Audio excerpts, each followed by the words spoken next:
In today's episode, I build a hill, add a new scenic feature, and start work on the station.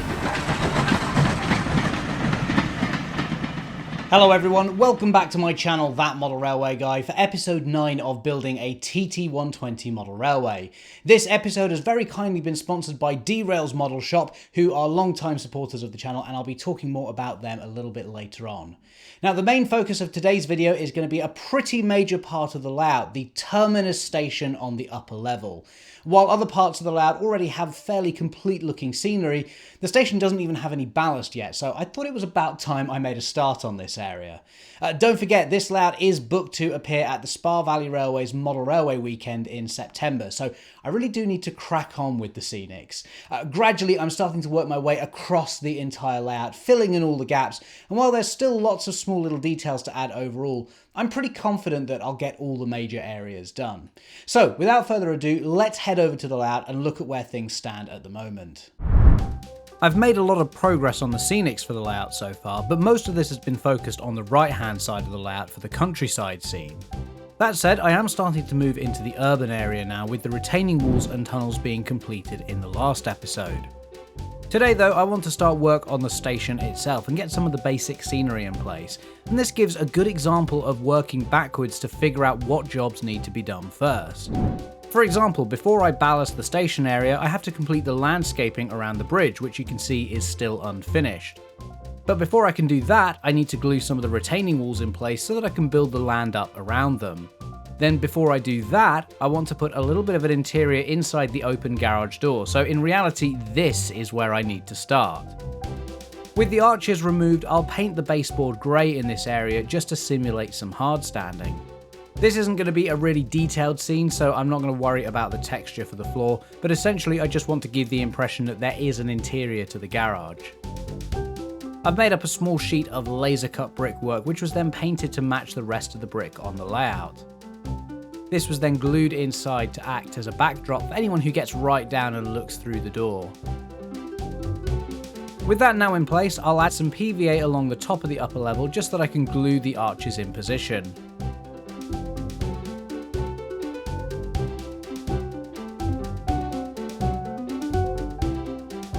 And now with a bit of light inside, you can just see the brick sheet behind the open door, and like I said, this is just a simple scene to give the impression of there being an interior.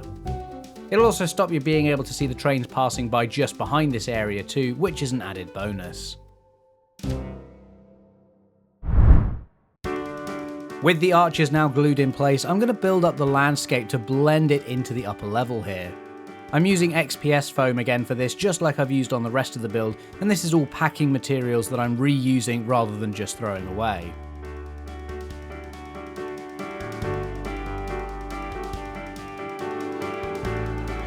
As before, I'll use larger sections that I've cut into a rough shape to build up the general height of this hill. Smaller offcuts can then be used to blend this into the upper level for a more gradual transition.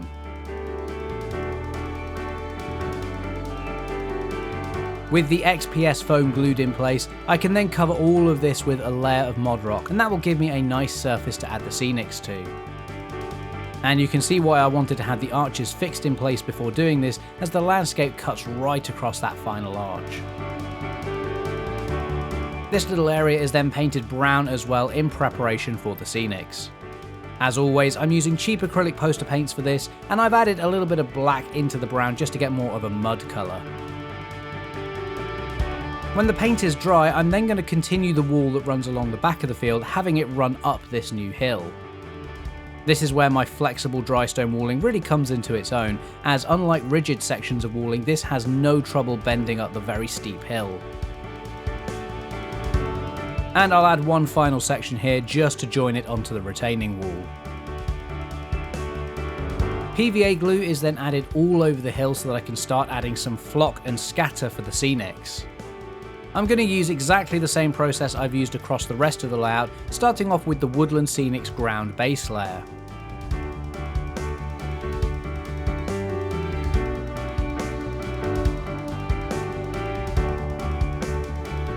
Fine green turf is then added over the top of this using a sieve to create some patchy grass. Finally, a tiny sprinkling of yellow fine turf is dropped over the hill just to add some highlights to the grass. And because I've used the same techniques as the rest of the layout, all this blends in nicely with the existing scenics. You'd never know that these were done weeks apart. And I'm also going to do this little area just under and behind the bridge. With a base layer of PVA down, I'm then going to drop some universal ground cover from Specialist Aggregates into the glue for general coverage of this area. I'll then add a little bit of the fine green turf again just to break up the colour slightly, and this gives the impression of moss and weeds growing in the area. Now it's time to seal all of the scenics, starting with the hill. For this, I'm using watered down PVA in a spray bottle, which will soak through the layers of flock to hold it all in place. For the area under the bridge, I add the glue using a syringe, just like I would for ballasting, and I find this works better on finer scatters in flat areas. Today's episode is very proudly sponsored by D-Rails, who have been long-time supporters of the channel, and similarly I've been a long-time customer of theirs too. If you want the ethos and friendly nature of a local model shop, but all the convenience of being able to order online, well, D-Rails is probably the perfect retailer for you. We've all had that experience where a brand new model arrives, you get it out of the box, you're all excited, and then something's broken and it doesn't run properly. Well, D-Rails take all of that worry away by testing out models before sending them on to you, so you know you're going to get one that works. It really does make buying a model a more pleasurable experience, and it's just one of the many little ways that D-Rails really do show they care about their customers. They stock everything for all the major scales and gauges, and you can check them out online at drails.co.uk. There's a link down in the description too. And yeah, thank you so much to D-Rails for sponsoring this episode. One area that's still quite bare and is really starting to bug me is the side of the incline around the back of the layout.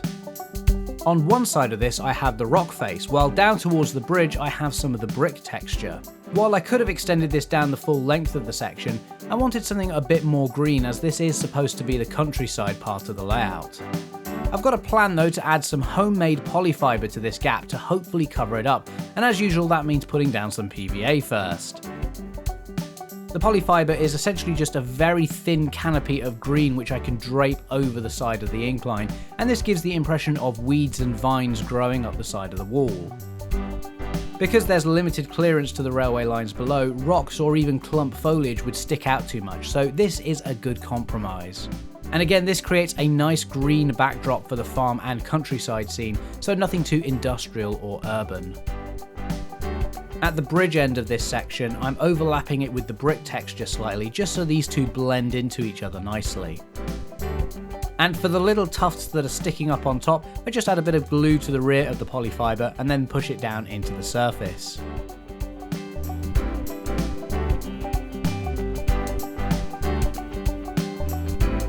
I'm actually really happy with the results of this, so happy in fact that I've decided to add some more of it around the layout. Specifically, that's going to be to the embankment around the edge of the field. This was a lot easier to do. I was able to just add blobs of PVA to the back of the polyfiber and then push it down in position. This really completes the look of the field, as to be honest the embankment wasn't really working for me before. It looked a bit too unnatural and forced, but now the polyfiber smooths out that change in height and the dense foliage creates a nice boundary around the edge of the field. I will need to blend this in a little bit later on, but that should be easy to do with some extra scatter just around the edges. I'm also going to add some of this polyfiber to the hill I created earlier too. Again, with some glue on the back, this can just be draped over the hill and allowed to settle. And this just ties it in with the polyfiber on the other side of the bridge, so there's some continuity across the layout.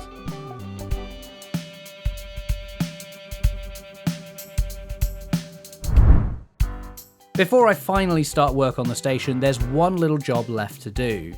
Earlier on, I added some scenics to the area under the bridge, but currently you can still see right through to whatever is behind the layout. So to fix this, I've made up some more retaining wall arches, and these will sit along the back here as the track dives under the upper level. Like the polyfiber, this is just a nice backdrop that fills in a gap and I think this looks better than just having the back seam be visible here. These arches also have magnets on them too, so they can easily be removed should I need to get into this area from behind. With that sorted out though, it's time to start work on the station itself. For this, I'm going to remove the very front set of arches, which will just make working on this section easier, especially when it comes to ballasting. The first thing to add here is some buffer stops to the ends of all the lines. These are the two loco sidings which sit at the back of the upper level, and I've just painted each of the buffer stops in a mix of browns and then white for the bar across the front. Similarly, the end of each of the platforms needs a buffer stop too, so 3 more are glued in place here as well.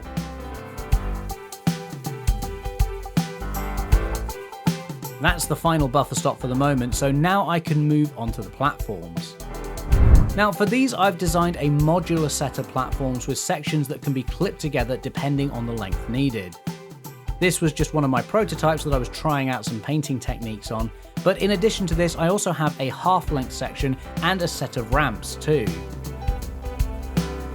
They're really quick and easy to put together, and as with the previous TT kits I've designed, these will be available to order in my shop, just in case there's anyone else out there who might find these useful for their own layout. With the test piece out of the way though, I can now bring in the full length platforms. You can see the sections fit together really nicely to create one long continuous platform, and I'm just going to glue these in place with some PVA on the underside. Now this area is all quite tight, so I do need to check the clearances to make sure nothing's going to get caught on the edges of the platforms. For this I'm using the Hornby A4, as some of the valve gear does stick out quite a way, making this my widest loco, so that'll let me know if I need to adjust the positioning of the platforms. Luckily it seems like everything is okay, but this is why I do prefer to use PVA for jobs like this, since it does give you some time to make adjustments if necessary. So obviously I'm starting to make lots of progress on the layout now, and if you want to be the first to see what happens next, well, you can watch the next episode right now by becoming a channel member. You not only get early access to new videos, but you can watch exclusive members only videos too, as well as help me decide what videos I make in the future, whether that be specific tutorials or model reviews. All this starts for just £1.99, so like I'm always saying, it's less than the price of a coffee. And I really do have to say a huge thank you to all the current channel members, because without you guys, I wouldn't be able to keep releasing new videos. If you want to join them and also see the next episode in this series, then click the link that's down in the description and come and join in the fun. Now I can move on to the ballasting for this area, and as well as the track, I'm also going to cover this entire section at the back. As it'll be a fairly thin layer of ballast here, I'm going to give this area a coat of grey paint first, just to stop the wood showing through from underneath. As with the brown paint before, this is cheap acrylic poster paints, just mixing some white and black together to create grey. And the reason I'm covering this area is because I actually want to have some buildings here, the standout being this water tower from MS Models. This is a really nice 3D printed building, and it looks fantastic all painted up like this. All it needs now is some water in the top, but having this near the loco sidings is perfect in my opinion. I'm also going to have a signal box on the opposite side of the track controlling the points into the station. At the moment this is just the signal box I positioned at the front of the layout, but I will eventually get a second one for up here too. It'll also create a bit of foreground interest as well, as the trains pass behind this on their way into the station, further giving the impression that this area is quite built up. I'll remove the buildings for now, and that's just so I can start to put down a base layer of PVA for the ballast.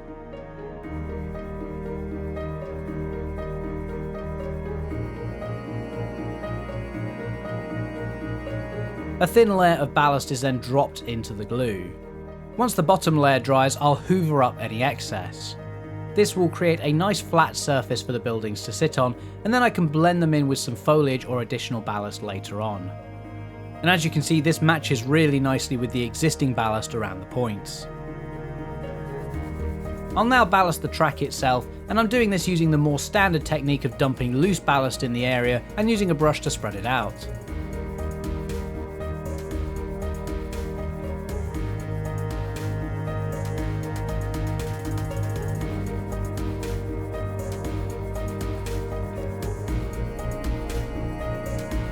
In comparison to when I ballasted the rest of the layout, this is quite a small section, so it didn't take quite as long, but it is still a pretty time-consuming process.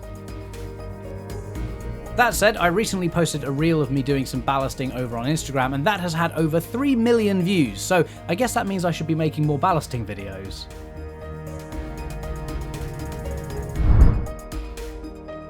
With the loose ballast now down across the loco sidings and the 3 platforms, I could just fix this in place, but to me it looks a bit too pristine at the moment.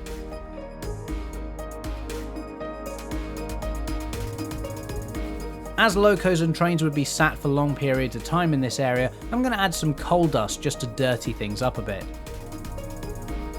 I'll focus this around the ends of the platforms in particular, where locos would sit static for periods of time, so the track here gets a thicker coverage.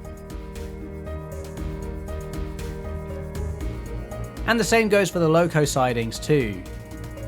I think this makes a really big difference and just gives the station a more grimy look in comparison to the main line on the lower level. It's now time to get the glue on, and the first step here is to spray the area with water.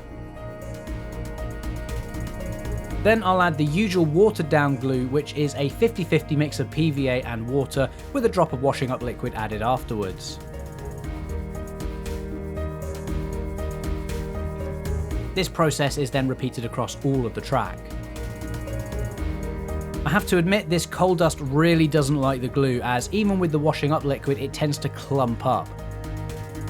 I found that after initially spraying it with water and then adding glue, I have to go back over this with the water spray to really soak it before following up with a final pass of the watered down PVA.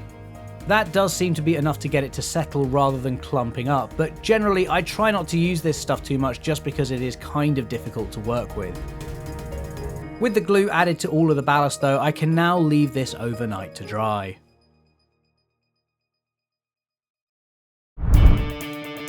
The following day, the glue has now dried and hopefully everything still works.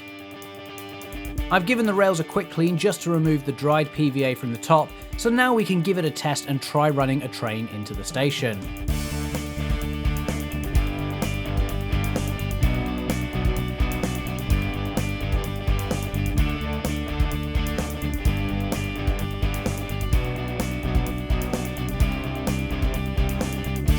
I have to say, I'm really pleased with how all this looks. While the station is obviously a very long way from being finished, it is good to have made a start, and it looks a lot better with the platforms and ballast now in place. Naturally though, I do still need to add a station building, not to mention little details like benches, signs and passengers. This is also a good opportunity to test out uncoupling too. It does feel like the layout is really starting to come together now as the gaps get filled in. The area around the bridge, for example, looks a lot better now the scenics are done there, and it all adds up to the overall scene. Of course, as the exhibition in September draws ever closer, there are some big changes coming for the layout. Don't forget, if you're a channel member, you can watch the next episode in the series right now to see what happens, and here's a little look at what you can expect. I start work on the yard, blend in some scenics, and try my hand at 3D printing.